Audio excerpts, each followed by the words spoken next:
He's dead, honey, because Mommy killed him. A goddamn force of nature.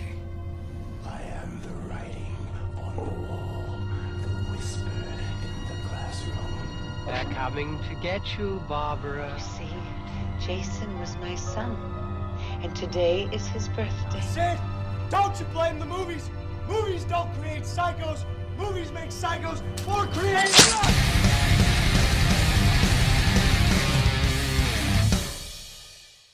What's going on, everyone? My name is Jonjo Lyons, and today I'm here to present to you my review of Subconscious Cruelty.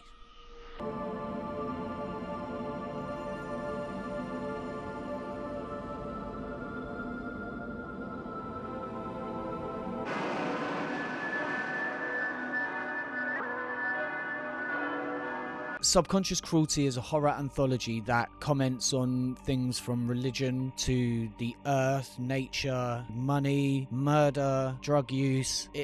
It's a lot.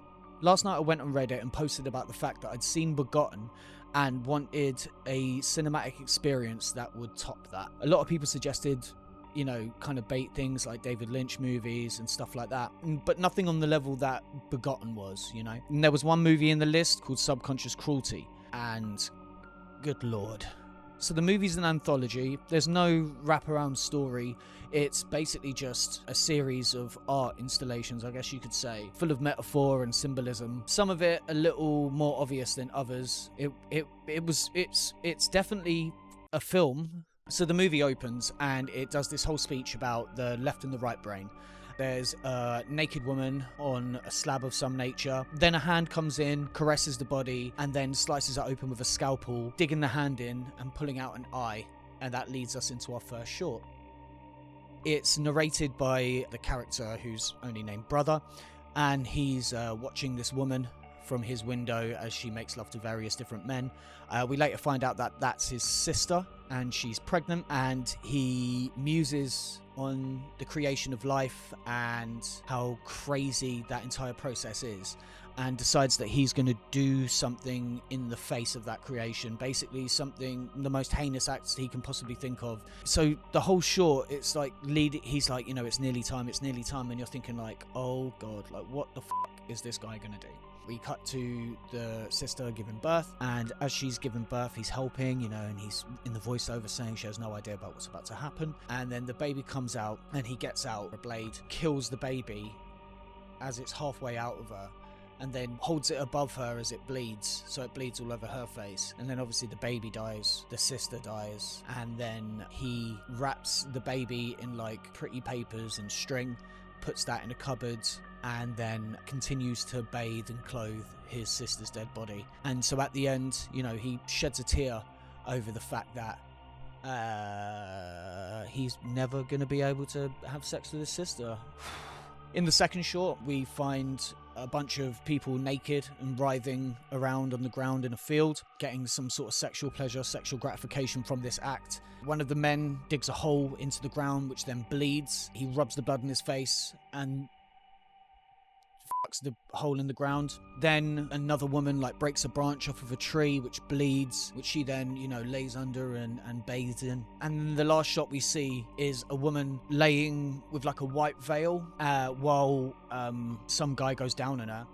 And then when you cut around to the side, you see that she's got like what looks like a hunting knife that he's dealing with as blood gushes from his mouth. And then that short ends. The final short is the worst one by far, and it starts off with this guy, you know, he's in a cafe or whatever, and he gets in his car, goes to his office, and then we cut to him at home where he's watching double penetration porn and masturbating, and he eventually finishes. Then we cut to him and he's asleep in bed. Then in a black and white shot as he's dreaming, basically he's strapped to a table or a bed or whatever, can't move. And we pan down, right, and this dude has wires and hooks like attached to his and then from a reverse angle we see like his doppelganger or like a representation of his self. He's wearing a crucifix. The doppelganger takes this and then puts it onto some tinfoil and starts burning it from underneath, which then makes it turn to liquid. This is obviously a metaphor for like drugs and religion being the drug of the masses. Then we cut to Jesus just outside a church on his knees, just screaming, crying up at the church. Then suddenly he's taken by these 3 demon women, and they carry him away into the darkness, into the depths of hell, and then begin to devour him. It was around this point that my brain broke. They're tearing the flesh off of Jesus as he like screams and cries in agony. And then once the lead demon rips off like part of his chest and starts to eat it, she then like is above him in a squatting position and just starts urinating onto Jesus. It was at that moment when that started happening, I had to pause it because I was laughing, but I wasn't laughing because it was funny. I was laughing because like I guess I just didn't know how else to react. And so that happens, and then she rips all of his intestines out and then starts to massage her vagina with his organs. And then we cut back to the guy in the bed asleep, and then we see a shot of a face, and it is like 2 faces splitting apart. It sort of looks like The Thing, John Carpenter's The Thing, and it's splitting in half. And I guess that's supposed to represent, his attempt to separate those 2 sides of the brain.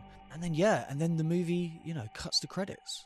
Wow. The first short was my favorite in terms of the narrative and the acting and the lighting. Oh my god.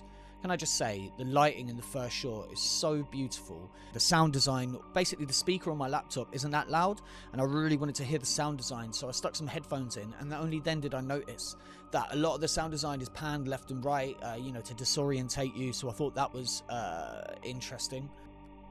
Tick. The practical makeup effects in this film are done very, very well. One thing I'll say about the actors involved, I love their dedication. There was a couple of moments in there when I was watching it and it sort of took me out of the film a little bit because I'm watching it and I'm going, oh fucking hell, that must have been a nightmare to shoot. But every single actor that's involved are like a director's dream because they're doing all of this heinous stuff and giving all of the effort in the world. And I assume the director must have been incredibly thankful for their dedication. Imagine getting this script. In the first short, there was a nice little use of miniatures that I quite liked as well when they were talking about the house that they live in. You cut outside and there's this miniature house which you then circle around, which I thought was really good and a really great way to take advantage of the minimal budget. I thought that was great. Yeah, I mean, that's it really. Thank you so much to the Redditor that recommended this film. It was exactly what I was looking for. I was looking for something that was a borderline chore to watch and would ruin your day, and that is what this has definitely done for me. I enjoyed it. I don't think enjoyed is the right word. I experienced it. Wow. So that was my review of Subconscious Cruelty. I mean, if you can find it, watch it. In the meantime, like, share, subscribe. My name is Jonjo Lyons. Stay frosty.